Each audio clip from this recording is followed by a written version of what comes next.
setiap kali kerjain sesuatu, naik, karirnya bagus segala macam, udah mau capai satu goals tertentu, dia jatuh sampai dum. Gue paling senang ngebantuin orang yang banyak ngundang kesialan dalam hidup dia. Karena kalau lu jago ngundang kesialan, artinya lu jago ngundang. Gue harus sukses dalam hidup gue supaya gue nggak ada lagi merendahkan kayak gitu. Driver kesuksesannya adalah dari kemarahannya dia. Jadi gila, gue mau closing, tapi gue closingnya kalau udah kepepet. Berarti lu nunggu kepepet lu dulu, baru lu bisa closing. Nah, ada case lain yang soal utang, terus. Gue suka nih. Nah, utang-utang ada mungkin beberapa cases ya. Mungkin aku bahas yang salah satu misalkan doanya yang salah. Doanya Tuhan, aku pengen banget bisa lunasin utangku. Gak, di Indonesia tuh sering banget orang kan kalau dibilang hoki atau mudah itu mereka emosi.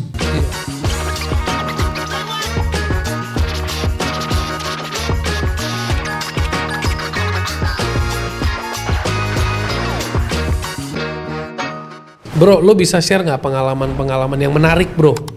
Studi kasus, story studi kasus yang terjadi yang bisa menjadi pembelajaran buat teman-teman yang lagi nonton podcast. Sebenarnya kalau studi kasus ada banyak ya. Kalau boleh aku cerita podcastku juga gak sih? Boleh dong. Ya, jadi bisa lihat di Way Into the Light itu ada banyak memang contoh kasus. Kalau misalkan dicari ada satu barnya di samping tulisannya rilis. Oke. Nah, kalau yang rilis itu bisa lihat tuh kayak apa pertama problemnya apa sampai penyebabnya di mana, gitu. Nanti pas udah dirilis tuh kayak apa. Dan itu biasanya mereka setelahnya kan ada banyak observasi yang aku tanyain.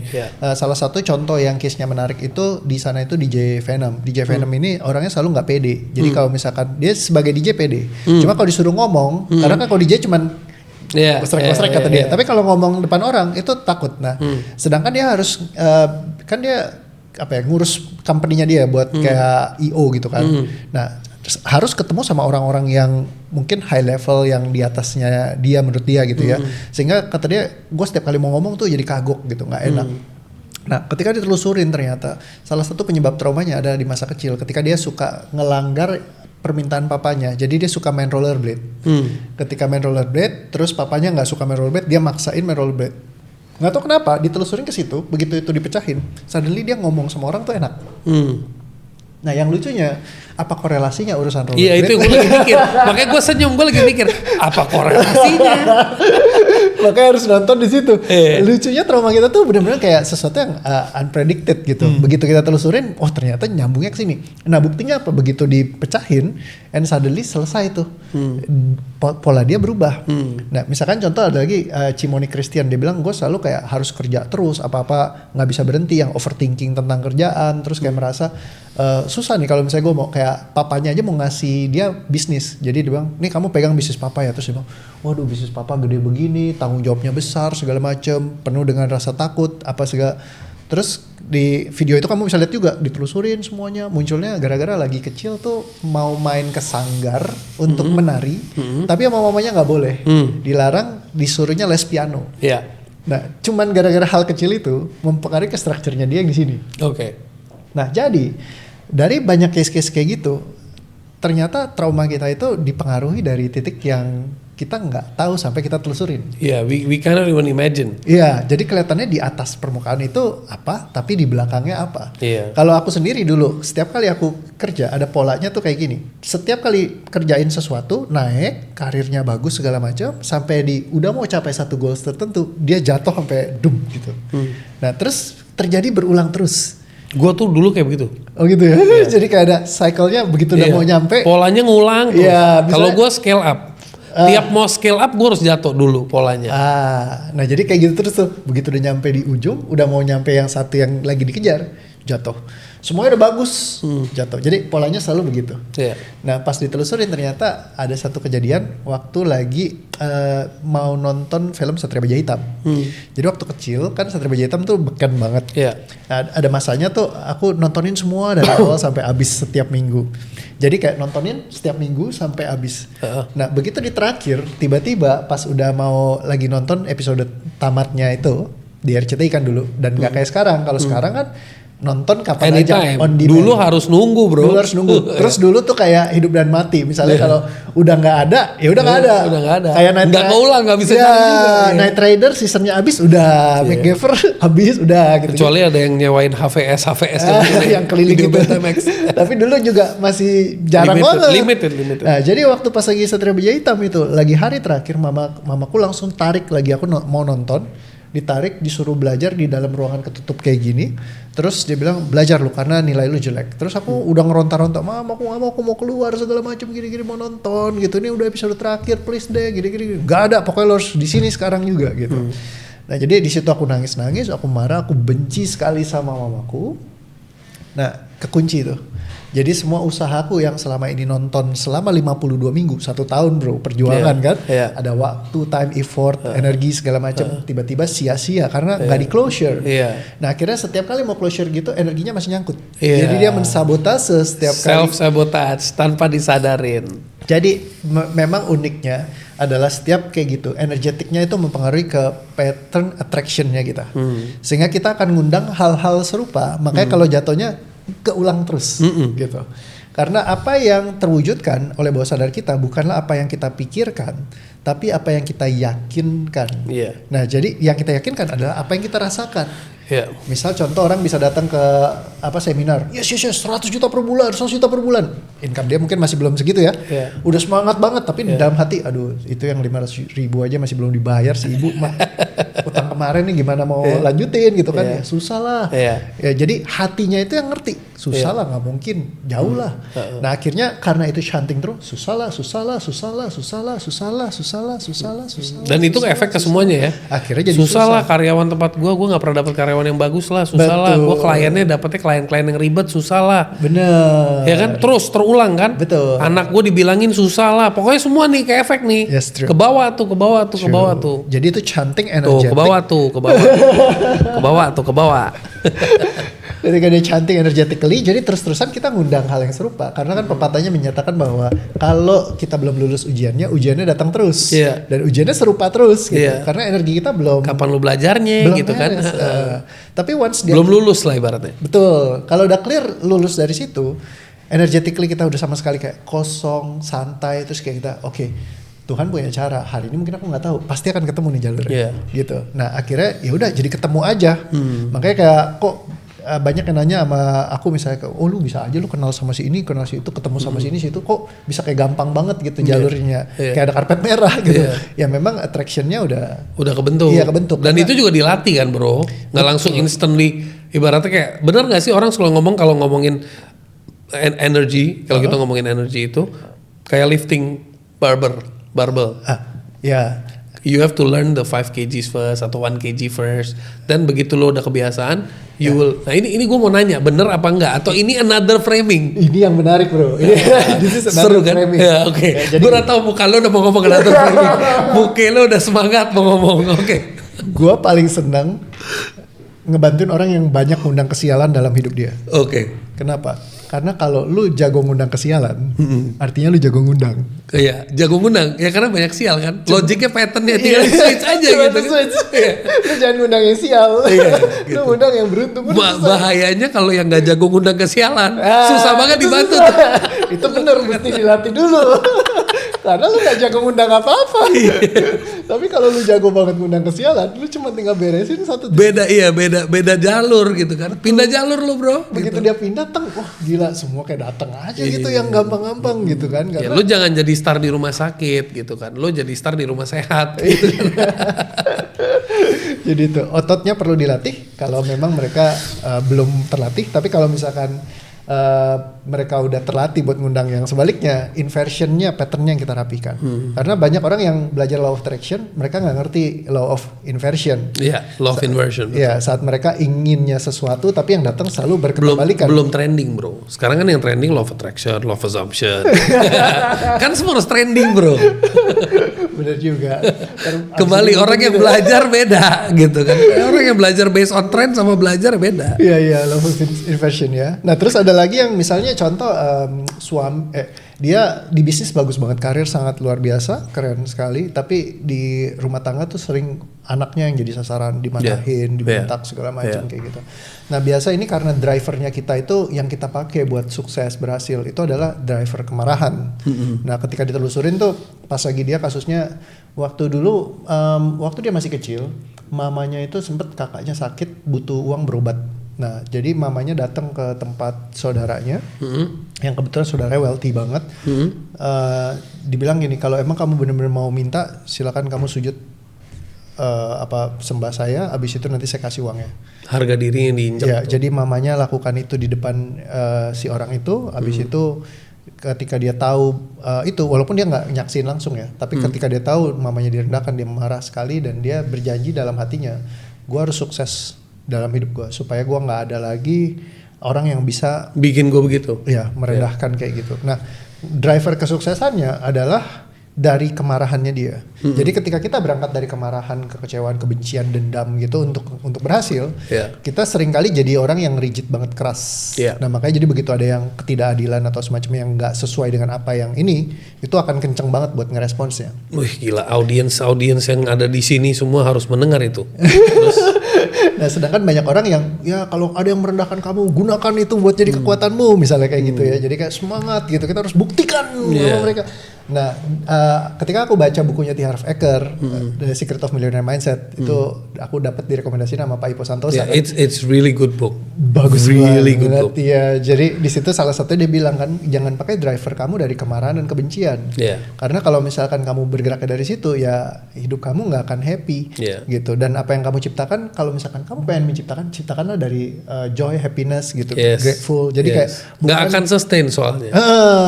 Jangan dari marah can be a spark in the beginning, but switch. Kalau gua pribadi, kalau ngomong ke teman-teman, boleh kok lo bangkit dari kemarahan, boleh.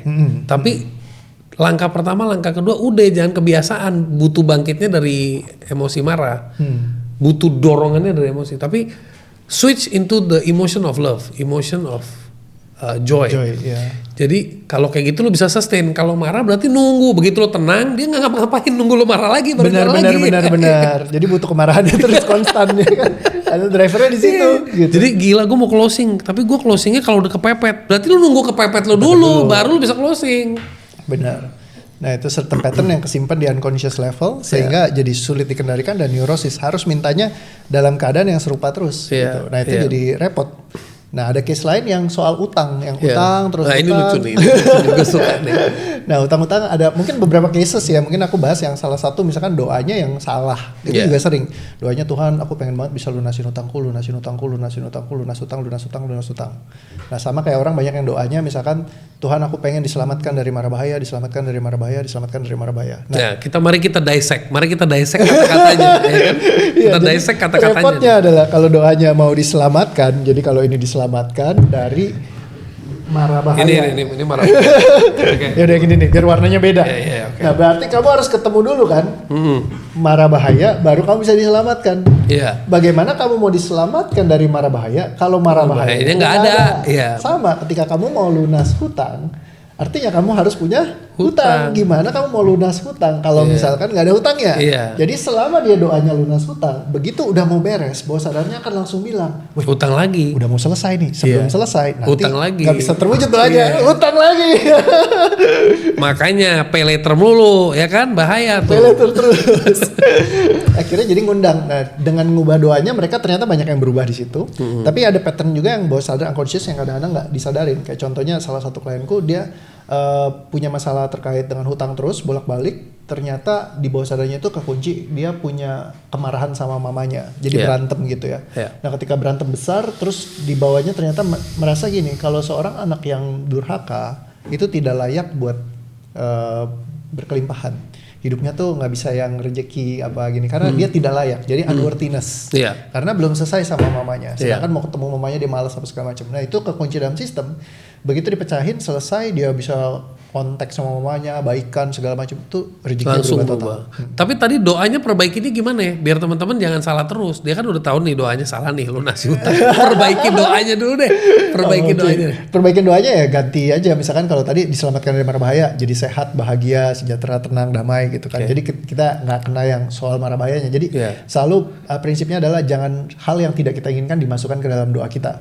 Nah, jadi kalau misalkan dalam hal soal itu, misalkan doanya rezeki berlimpah, kemudahan, ya kan. Nah, itu juga di Indonesia tuh sering banget orang kan kalau dibilang hoki atau mudah itu mereka emosi.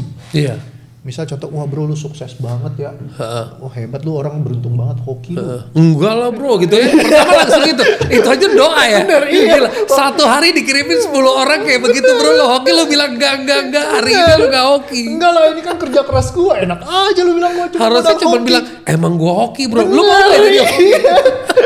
Kalau lu beruntung aja, wah iya terima kasih bro, emang gua beruntung banget, Tuhan baik sama gua gitu kan. Apa aja gua kerjain jadi emas misalnya gitu. Tapi begitu orang Indonesia kan, wah gak bisa dong, gila masa mau dibilang cuma modal hoki gitu. Gue kerja keras ini, berarti dia terus harus keras kerjanya untuk mendapatkan. Betul, jadi kalau kerja keras itu kita rata kanan, ibaratnya 0 sampai 100 itu kita di 100 levelnya, akhirnya kita harus kerjanya keras terus. Jadi kita malah mengeliminasi berkat Tuhan, kelimpahan, kemudahan. Karena kemudahan itu sifatnya kan berkat Tuhan tuh gratifikasi. Ya kan? Kalau nggak akses mudah gitu kan. Tapi ditolak kan. Enak aja, enggak nih gue harus berjuang gitu. Apalagi kalau kita dari kecil kan ditekankan sukses harus kerja keras, apa segala macam. Akhirnya embedded banget di dalam sistem gitu. Jadi bawah sadarnya udah unconsciously kekunci di situ. Ya akhirnya jadi ngundangnya keras terus, susah terus, perjuangan terus. Begitu mau ada mudah, kita yang sabotase lagi gitu. Jadi benar-benar ya mesti dirapihin sih sebenarnya structure kayak gini nih, kadang-kadang banyak orang yang nggak paham gitu. Dan sedangkan di luar diajarinnya begitu. Betul. Jadi apa yang kita, makanya di bukunya Harry Becker kan dia bilang yang kita kira benar tapi ternyata nggak sebenar-benar itu juga. Betul banget. Karena gue waktu punya pattern itu, pattern ini sedikit curcol. Waktu punya pattern itu, gue belajar NLP, gue baru ngerti itu namanya pattern. Gue baru ngerti itu. Dan in short, gue cuma dibilangin, gue cuma ditanya sama coachnya, sama coach gue waktu itu. Lu itu kalau lagi berdoa untuk sukses tuh ngapain? Gue selalu kebalik dulu doa gue. Doa gue tuh gue nggak mau merugikan partner gue nggak mau merugikan customer gue. Dia bilang itu kacau. Lu harus salah doa lu, jangan begitu bro gitu. Ya kan? Oke. Jadi beberapa hal yang gue self diagnose. Oh iya selama ini pola. Kan itu pola. Padahal niatnya baik tuh, niatnya nggak mau merugikan, niat loh. Iya. Tapi programming sama vibration yang yakinkannya beda loh. Betul. Itu. Nah ini ada yang menarik lagi kasusnya, jadi ingat. Ada juga yang rumah tangganya bagus tapi bisnisnya kacau. Jadi setiap kali mau capai level tertentu ada proyek gede pasti gagal. Nah dia bingung nih kenapa, udah kemana-mana gitu ya. Terus ternyata pas ditelusurin punya rencana negatif di masa depan. Oke, rencana negatif itu maksudnya? Jadi kan keluarga harmonis, sayang sama istri. Tapi kalau nanti saat proyek jalan bagus, gue mau beli apartemen buat nyimpen. Oh, nah itu kacau tuh. Ya kan? Tapi itu berarti diselamatin ya? Diselamatin sama universe. Iya, jadi dia jaga supaya nggak jadi orang jahat kan. Jadi akhirnya ngeblok terus, jadi akhirnya gagal terus. Kacau. Nah, ada kayak gitu. Ada juga yang bisnis selalu kalau partneran kacau gitu. Jadi kayak akhirnya jadi takut berbisnis, nggak ini lagi gitu. Nah, ketika ditelusurin kenapa gagalmu dalam bisnis gini, ditelusurin ya ternyata merasa dulu karena dia anak yang paling disayang papanya, dia selalu pengen membanggakan papanya. Ketika partneran ngaco, itu dia sedang tidak membanggakan papanya. Jadi ternyata yang bikin papanya malu ini yang bikin dia jadi sumbernya. Nah dia kirain soal bisnis, jadi dia ikut ke training bisnis segala macam, tapi tetap aja nggak berani maju. Terus kayak setiap kali kolaborasi kacau. Nah, ternyata urusan sama papa. Nah jadi selalu kalau kita lihat patternnya itu unik dan memang precise setiap orang beda. Kalau aku bilang dan sesuatu yang tidak mudah, it's not something yang kelihatan di depannya. Iya di permintaannya apa, di bawahnya lain gitu. Dan itu mirip kayak kita ukurin baju gitu loh. Jadi kan setiap orang punya ukuran yang berbeda. Kayak nggak bisa yang kayak fitting baju langsung. Misalkan kadang-kadang coach kalau ikut training doang bisa mungkin kayak dapat baju yang fit kayak kalau kita pergi ke pasar swalayan misalkan beli baju ke butik beli baju yang langsung pas dipakai ke mall ya cocok gitu ya. Tapi kalau misalkan dibikinin secara tailor made beda, tailor made fittingnya perfect. Jadi memang kalau bisa ditelusurin secara precise personally itu akan benar-benar kayak langsung kelihatan, oh ini yang kita beresin, ini yang selesai gitu. Wah keren. Jadi ini analoginya cakep banget.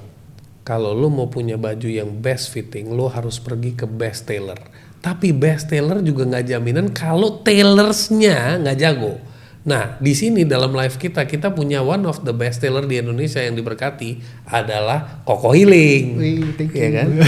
Jadi supaya bisa fit ke dia Oke teman-teman, semoga podcast ini memberikan manfaat, membuka cakrawala pemikiran, dan selalu berpikir besar, think big, and mental health is a serious thing. Jangan take it easy, jangan gampang labeling orang. Mari kita sama-sama belajar, mari kita lebih banyak mendengar dan bertanya sebelum memberi statement-statement yang kesannya labeling. Thank you so much, God bless you, thank you coach. Thank you bro, keren banget. See you all.